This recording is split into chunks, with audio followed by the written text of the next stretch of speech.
Kailangan natin dito ng 2 cups ng all-purpose flour.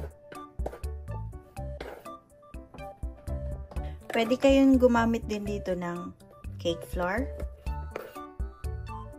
And maglalagay tayo dito ng 2 tablespoon ng baking powder. Half teaspoon ng salt. Half cup na milk powder. Haluin natin mabuti.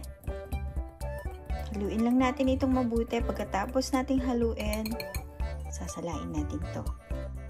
Ay natin to para maging soft yung ating puto.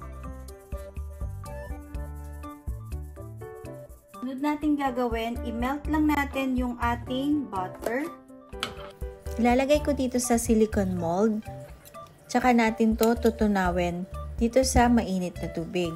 Set aside muna natin to habang inaantay natin ma-melt yung butter. Sa isang bowl, maglagay tayo dito ng 1 egg. Medium size po ito. Sugar.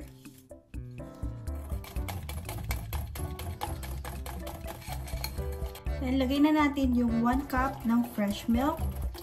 Pwede din po kayong gumamit dito ng evap milk. And 1 cup ng water.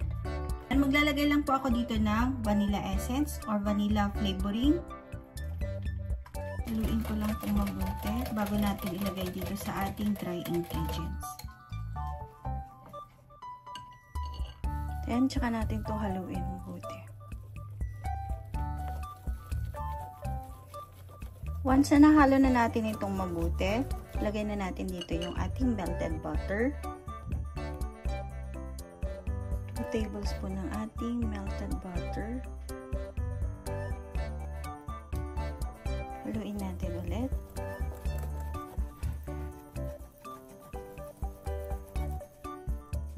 Once na nahalo na natin to, i-rest muna natin ito ng kahit 10 to 15 minutes. Habang inaantay po natin yung 15 minutes, ayan, islicein ko muna itong ating cheese para sa pang-toppings natin dito sa ating puto.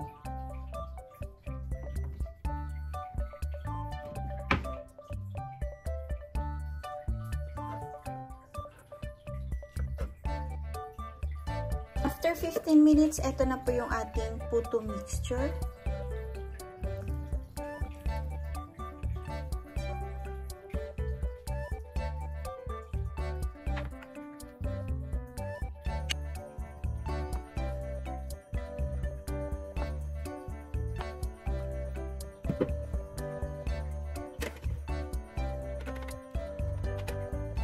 Ayan, tatakpan na natin. Mamaya na natin lalagyan ng cheese. 10 minutes lang po. Pag malapit na po itong maluto, lagay na natin yung cheese.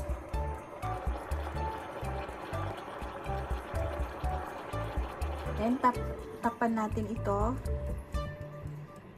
Ayan, luto na po yung ating puto.